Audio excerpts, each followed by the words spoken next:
Welcome to The Grand Balance, a weekly podcast hosted by two working grandmas navigating the beautiful chaos of work and family. Welcome back, listeners. Today we will discuss some of the newer, more common parenting styles, so when we grandmas are taking care of the grandchildren, we will be well versed on some of the new, trending parenting styles. Back in the day, there was basically just the authoritarian parenting, where our parents told us what to do and we did it without questioning, and authoritative parenting, where parents did have some more open communication. And there was a type of permissive parenting, which seems to be the new rage. Have you thought about these different types, or have you been exposed to any of these, Angela? Well, when I was growing up, I think I had more of the authoritarian, which was my parents, they set the rules, they said no, but they also, sometimes they said because I said so. Yeah, I was going to say, my house was pretty much a dictatorship. Yeah. There wasn't a lot of feedback. If we were upset, of course they would listen, but primarily it was my mom. But what she said was the law, and she set the rules. Yeah, but I didn't, maybe just, that's the way everyone was raised back then. So I didn't feel like my parents were more strict or anything than other parents, because it seems like they all were setting hard rules and you knew you were going to get in trouble if you did something wrong. Right. Well, I definitely was raised in a strict household where we were expected to get very good grades, and my curfew was always seemed to be way earlier than everyone else. Well, I was on restriction 3 weekends out of 4. You sound like my sister. Shout out to Lisa.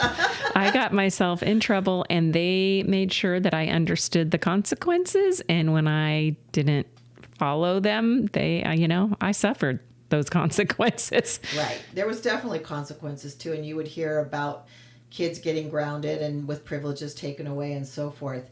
And now you hear a lot more about different styles of a permissive type of parenting with the new buzzwords, gentle parenting, child-centered parenting. And these types of parenting seem to be getting more and more common. Yeah, I can tell you that it does concern me because I'm seeing it a lot more. And my first instinct is, oh my God, how are you letting these kids get away with this stuff? So I think I might be a little more old school. For example, I'm at church. We're all enjoying Mass. I sit next to this family that has 2 little kids, probably 3 and 4-year-old. And one of the children just will not stop screaming, crying, yelling, disrupting everything. And okay, fine, for a few minutes. Literally 40 minutes into the Mass, still going, and the parents are doing nothing about it. And I can tell you, when I was raised by my grandmother, she's the one who taught us how to act in church. And so this whole time I'm sitting there, trying to be patient, but it was so loud. Everybody was distracted. And the parents are just looking straight ahead as if nothing's happening. They are just not dealing with it at all. And so I think that is the example of what you're referring to as child-centered. Let the child just do what they want with no consequences. Am I understanding that concept right? Right. Well, child-centered parenting, by definition, says it places the child at the center of the family dynamic. So it typically like an extreme version of permissive parenting, where the child is making the decisions and everything is based around what the child wants. So in this case, clearly the child was making the decisions. Right. The parents weren't doing anything about it, regardless if hundreds of other people in the community were being affected. It was all around letting this child do what they want. And it was funny because they finally got the child to calm down by the child like hitting my leg, because I was sitting next to them, hitting my leg and enjoying hitting my leg. And the mother did say, I'm sorry for that. But I said, it's fine as long as it's keeping the child occupied. But the whole time I'm thinking, they're not doing anything. And the first thing my grandmother would have done is or my parents would have picked up that kid after a few minutes and took him outside or took him to the back or the cry room. There are places for children in church for this reason exactly. Oh, we still joke about my mom. We'd start out, my sister and I sitting together, swearing we were going to behave. As soon as we started laughing or doing anything that we weren't supposed to do, immediately one of us was picked up, slid across a pew with my mom now sitting in between us, and that was the end of that. Every single Sunday. Yes, I know. So we understood the consequences. You know, my grandma says, you act good in church, I take you to breakfast. We loved that. Now, she would also maybe pull out like a little pen and a notepad if we, you know, so we could draw or be quiet, right? So there was some balance there, but I am seeing it more. And it is concerning because I think, wow, if the kids are acting up, they don't know how to suffer consequences, or they don't even know what they are. How are they going to act as adults? Well, and this brings up the question then, if your children are parenting in a way that's different than your style, how is that handled when you are taking care of the children? Do you adhere to what the parents have picked up as their parenting style, or do you go towards what you are comfortable with and use your own parenting style? Or how do you balance that expectation out when you have the grandkids at your house? You know, I did talk to my daughter about this before we did this episode, and she feels like it's pretty similar. She's not worried. I think the only thing she said was, I won't spank my child. We didn't spank either, although I admit, shamefully, there were probably like 3 or 4 times over the life of my kids that they did get spanked. And I frankly lost my cool at some point. And it was when they were older, not when they were younger. It was more when, you know, they get the lip and stuff like that. But, you know, for the most part, it's pretty balanced. And that's the way she wants to raise her child. And I think she follows more of that, what did you call it before? The gentle parenting, where there is the... Hold on. Gentle parenting is a positive reinforcement rather than using punishment, typically. Okay, then that's not what she's referring to. So the authoritative parenting is when parents set clear boundaries, expectations, enforce rules, but provide warmth, support, and open communication. That's the one. And that's what, I mean, from the research I did, the outcome with that typically is more of a self-disciplined child, confident, socially adept. It's a balanced approach that encourages independence. I think we But agree. there's consequences. Correct, yes. Yeah, and that's the difference, I think, where, you know, if the child does something wrong, she'll make sure they understand what the consequences are if they do it again. And then if they do, but she'll explain it. Here's why I'm setting those consequences.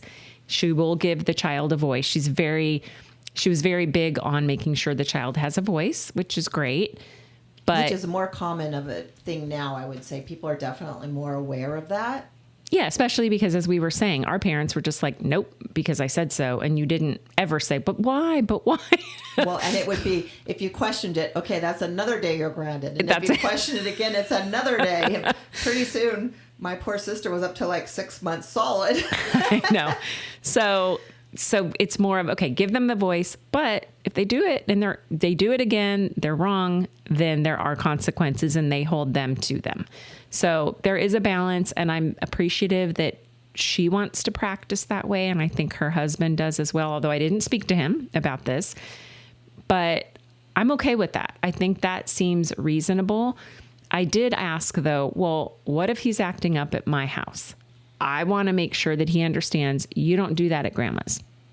And she seemed okay with that. She wasn't, she didn't have any concerns, but I know that sometimes, and we've talked about this, Sharon, sometimes kids act much better with other people than they do in their own home. 100%. And so I have little cousins that they'll come over and they're wonderful. And then as soon as their parents get here, they start going crazy. And I'll sit them down and I'll say, you go outside and sit on that bench because you're not acting that way at my house. And they get punished or scolded because they start acting up for no reason. So what do you think about the gentle parenting style where parents are positively reinforcing things rather than punishing? Do you think that can be a successful style? Personally, I don't know how it would work. I mean, what are you going to say, you know, if you can never say no? Right. I mean, And you have to say no to protect the child. Don't pull on that dog's tail because the dog's going to bite you. So how do you positively reinforce that right. And I behavior? think there is a time and place for positive reinforcement. I think a balanced approach is good, but at the same time, I think children also, as they're growing up, have to learn how to deal with being told no, because life is going to tell them no. School's going to tell them no. Situations are going to tell them no. And they need to learn how they're going to function without maybe always having a voice, unfortunately, because that is reality. That's right. And in fact, I read a book. It's not the what to do when you're expecting or what to do the first year, but it's something similar. So I want to make sure I was up to speed on everything in the first year. And it said around 9 months is when babies start to understand the word no. And it is true, because about a month ago, my grandson, he would get himself into the dog food, or he'd try to touch the fireplace. And it's not lit right now, but I don't want him to get used to touching it just in case it is lit. So I started saying no, and he really understands it. But I'm doing it more for safety. But you have to instill that. And it was funny because we would say no, and he would start crying like he was... Like he was, not because he was punished, but it was almost like he was embarrassed or ashamed when we would say no, and he would get upset and start crying. Oh. But I think you start early, and it's effective. He doesn't do some of those things. Now when I say no, he stops and looks and doesn't get himself in as much trouble and stays out of danger. Well, like you said, especially for safety reasons. I too asked my daughter about her thoughts on the different discipline or parenting style that she had expected when I take care of her child. And she, like you said, very similar to styles how I would parent anyway. Her idea would be the same. If there was anything that would be different, to have good communication and discuss it ahead of time, so I can find out what the non-negotiables are, what doesn't. Maybe there's a role they have, but it's not super important to them, that maybe doesn't have to be adhered to at grandma's house. But I think back to what we've always talked about, balance and communication, we need to understand what their expectations are and where the line is drawn, what's the priority for them. Well, and I think we're lucky because our kids, for the most part, are aligned with how we would raise or expect to raise our grandchildren or be part of their discipline or their upbringing. But what about those families that they are, they did raise their children differently, and now their kids want to practice something different, like gentle parenting or child-centered parenting, and they're more authoritative or something like that? That's got to be hard. Right. Well, remember Laura said with her 5 daughters, there's different parenting styles with each one's, and they varied widely. And, I mean, her advice basically was just roll with whatever the parent had set forth. Yeah, to zip it. Exactly. So I think that is good advice. But I think, especially as they get older, I think the communication is really important, because say you have your 13-year-old grandson or granddaughter over, and there's some type of thing that doesn't go the way you expected. How do you handle the punishment or the discussion, or do you do anything at all? Do you reach out to the parents? As they get older, that would be a great question. Yeah, I actually had a colleague who told me a story. So her children moved back in with her grandchildren into their home for about 6 months, or a period of time while their house was being sold, and they needed to move. So they were staying there, and her teenage grandson, who was 13, they left to go to a softball tournament. Everybody left, but they left the 13-year-old at home. And the grandmother, my friend, had said, hey, let the dogs out in the backyard to, go potty and everything, but don't forget to bring them back in because they live in Florida and the Florida heat and humidity is terrible. And these dogs are 12 and 13. Well, he didn't bring them back in for 4 hours. Oh, no. And so they got home. The dogs were still left out there. So Nana, that's her name to the grandkids, punished him.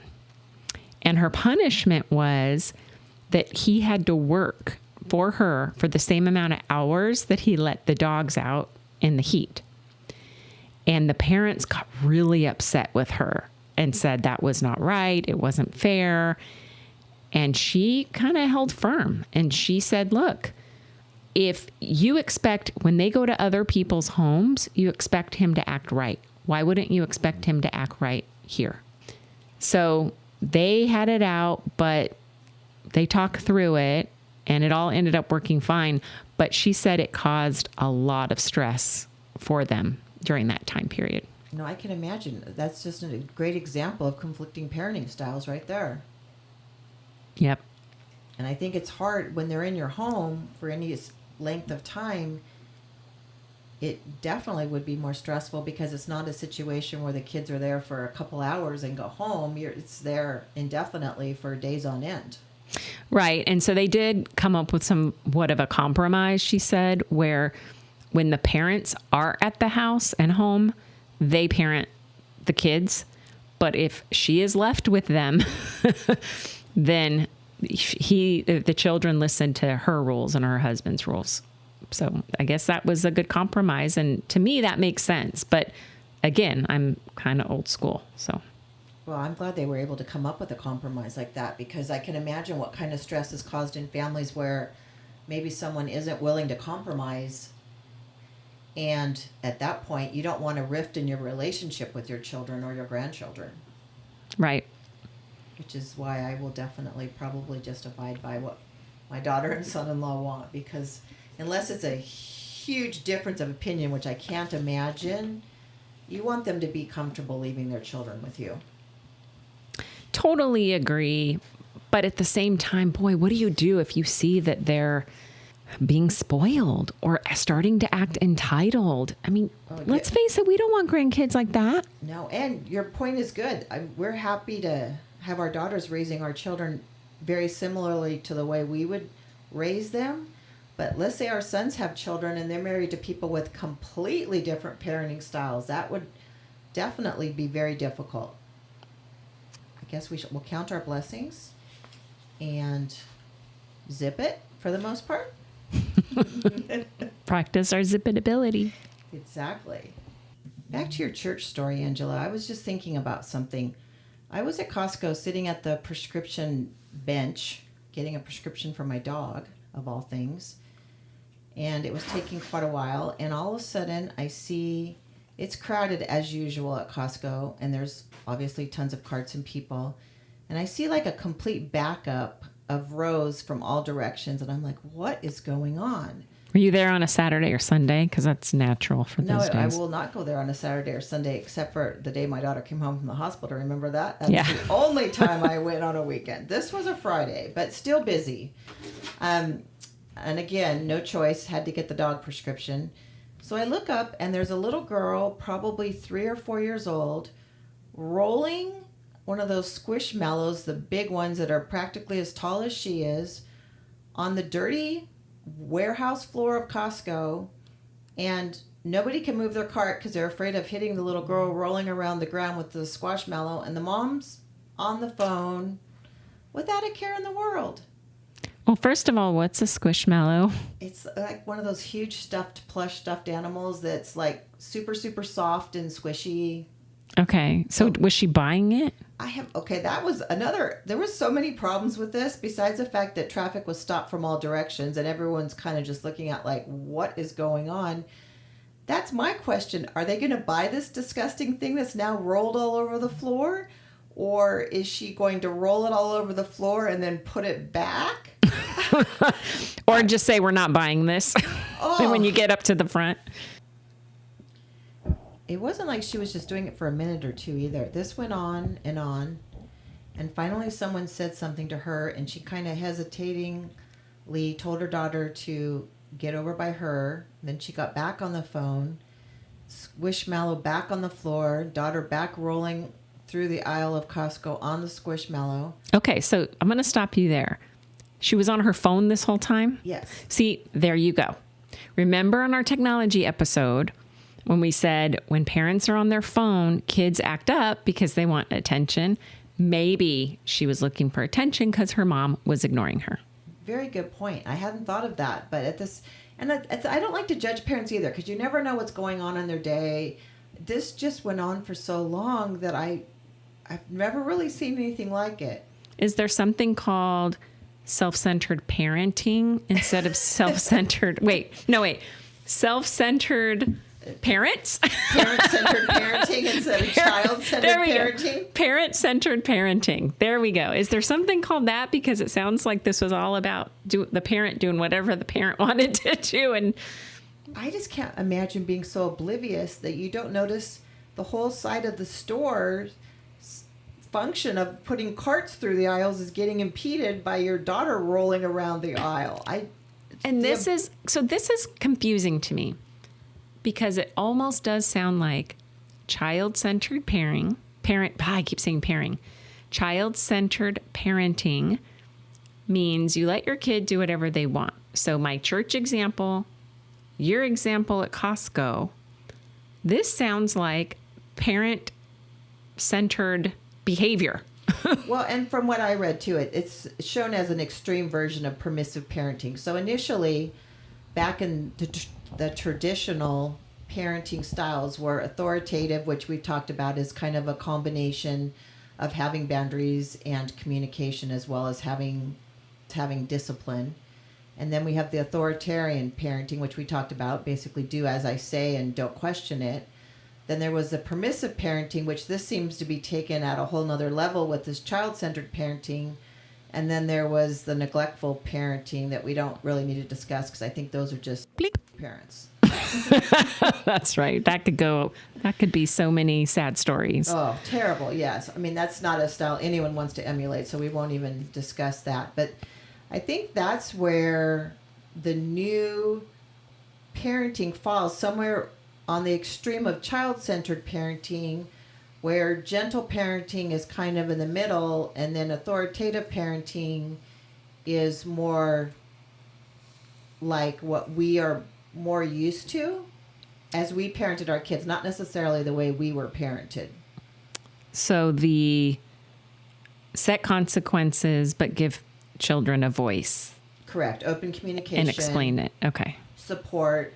That seems to me, if I had to pick a parenting style, which, by the way, my daughter said she has done a lot of research on it. It's so confusing. So she has advised herself not to try to follow one, just follow her gut. And I love that because I've always told my kids, just follow your gut. And if I had to pick, I would pick the authoritarian. No. Native. I would pick the authoritative, which Correct. is the balanced one of consequences, but give your children a voice. Right. And do it in a warm, loving way. That is not fair that it's authoritative and authoritarian. Those are too close, but they're so far apart in definition. Yes, I agree completely. Okay. But I think back to it, what our entire podcast is about, hence the name, The Grand Balance. It's all about balancing what works, what is going to get the best result of how you want your child to behave. Yeah. Well, I sure got schooled today because I do not, there were too many things to learn and I screwed up even at the end. So I think I'm good now though. Authoritative. Authoritative is good. Authoritative is okay. I'm going to go with that one for now. The dictatorship. And I'm still going to somewhat judge those that are too far into the child-centered parenting where it impacts a lot of other people around them. You can do it in your own home, but please teach some level of behavior when you're out in public. Well, Angela, by the way, did you find me a new little sound for my fabulous finds? I did, and here it is. Yay! I love it. Much better than the old, whatever the world it was. It wasn't really me either, but it did sound like I was saying yippee, but it was a real tone that I found. Not a fan. But okay, I corrected for you because you're my favorite. I love it. Well, my fabulous find is something I ironically found in a TikTok shop, but it is available on Amazon. I checked it out. And it's a car seat tool to help you unbuckle the car seat. So I don't know about you, but sometimes my hands get really stiff, and to push those buttons is really difficult. It is. And so it's this very inexpensive. Oh, I was going to say, you keep doing these expensive things. No, it's very inexpensive Okay. little plastic device. I'll give you a picture so you can put it on the website. Okay. And you just put it and squish it, and the seat opens easily, and these little clips, whether it be a stroller or a car seat, easy peasy. And have you tried it? Yes.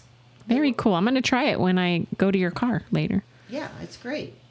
It's just a simple little plastic device that I'm very sad I didn't invent, because it just pushed down on the little button and it opens.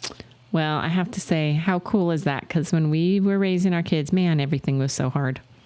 Things are so easy now, I know, other than parenting. Although our hands were not as stiff when we were parenting. That's true. That's true. My hands were very strong back in the day. Now they're not as much. But grandparents, we keep taking care of these kids, so they got to serve us too. Right. Well, and we got to stay strong. That's right. All right. Well, thank you so much for tonight. This was fun. Learned a lot. And yeah, I shared my opinion, but sometimes you got to do that. I just hope new grandparents, when they start hearing about these new parenting styles, aren't taken off guard, because there is such a wide range of parenting styles that we were not exposed to. So hopefully we have educated some people and thrown out some different ways that things are done today. But as you said, try your best to align with your kids so that it doesn't confuse the little ones.